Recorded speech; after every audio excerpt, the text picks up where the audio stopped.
glitchy, auto-tuned, loud, beautifully chaotic, loved, hated, irreverent, inclusive, aesthetic. Today we explore the surface of a genre that is here to stay, a fresh and expressive cultural movement with an overwhelming trend. This is Hyperpop.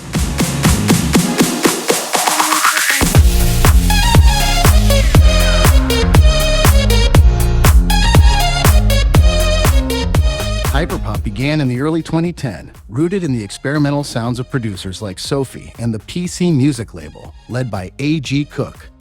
They took pop music and warped it, adding surreal vocals, glossy synthetic textures, and an almost cartoon-like exaggeration of mainstream trends. At first, it was underground, ironic, futuristic, and niche. But as platforms like SoundCloud and TikTok grew, so did Hyperpop. In 2019, 100 gecs brought the genre to a wider audience with their chaotic blend of glitch, punk, and meme culture. Soon after, a new generation emerged, Glaive, Eric Doe, and Midwext, infusing hyperpop with teenage angst, emo, and trap influences. The genre evolved rapidly, embracing identity fluidity, internet aesthetics, and handcrafted production.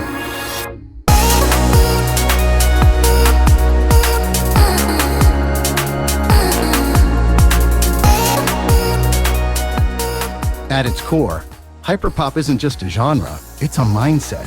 It's loud, messy, emotional, and unapologetically weird. The ethos of hyperpop is about breaking rules, rejecting perfection, and expressing yourself exactly how you are. It's deeply tied to internet culture, queer identity, and do-it-yourself creativity. Many hyperpop artists produce music in their bedrooms using just a laptop, a cheap mic, and a wild imagination. There are no gatekeepers, just energy. Vocals are often pitch-shifted or glitched out, not to hide flaws, but to amplify feeling. The music is over the top on purpose, rejecting mainstream polish in favor of raw authenticity. Hyperpop embraces fluidity in sound, in identity, in aesthetics. It's for the outsiders, the hyper online, the emotionally intense. It's not about fitting in. It's about standing out and being proud of it.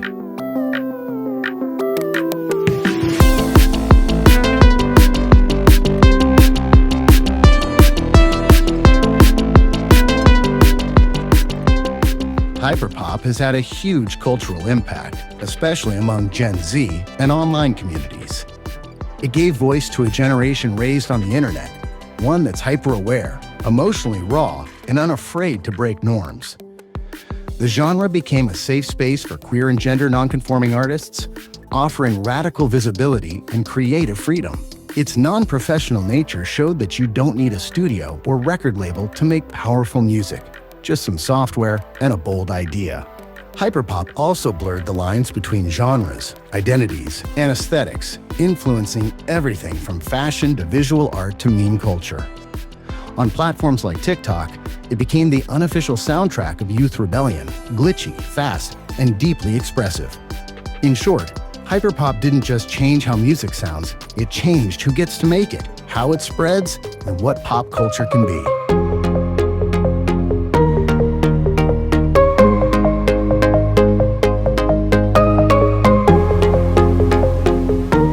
Hyperpop is driven by a diverse lineup of boundary-pushing artists.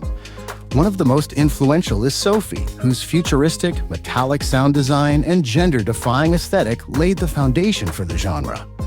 Tracks like Immaterial reimagined pop as something alien and emotional.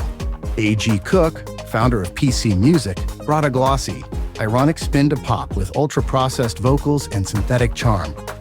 He shaped the genre's core identity. Then came 100 gecs, the chaotic duo known for Money Machine. Their music blends glitch, ska, EDM, and punk into an overwhelming, meme-ready explosion of sound. Charli XCX isn't just pop royalty, she embraced hyperpop in her Charli and How I'm Feeling Now eras, bringing it to a mainstream audience. And younger artists like Glaive, Eric Doe, and Mid-WSXT fuse hyperpop with emo rap and bedroom pop, adding vulnerability and raw teenage energy.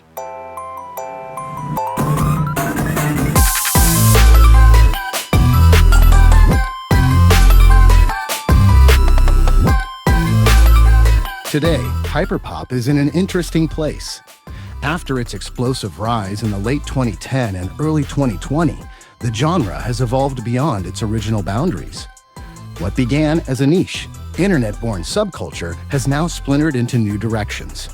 We're seeing artists blending hyperpop with more and more elements and genres. The glitchy, high-energy aesthetic is still there, but it's more flexible now. Songs don't need to sound like digital chaos to belong. In fact, many artists who were labeled hyperpop early on are now resisting the term, preferring not to be boxed in. Platforms like TikTok and Discord continue to fuel its evolution, where micro-scenes form and dissolve quickly. Hyperpop is like an ecosystem of sounds and aesthetics influenced by meme culture, gaming, queer expression, and digital identity. Looking ahead, the future of hyperpop is fluid. It's less about a fixed sound and more about a mindset, breaking norms, embracing chaos, and rejecting polish in favor of raw emotion. We'll likely see more crossover with mainstream pop, electronic music, and underground internet scenes. And as technology advances, AI tools, real-time production apps, virtual concerts, hyperpop is uniquely positioned to adapt. It's already born from the internet. Now it's shaping how the internet creates music. In the end, hyperpop isn't dying, it's mutating, constantly reinventing itself. And that's exactly what makes it exciting. Hyperpop is not perfect, it is not polished, is a world of algorithms and overproduction, and that's exactly what it wants to be. Hyperpop is freedom.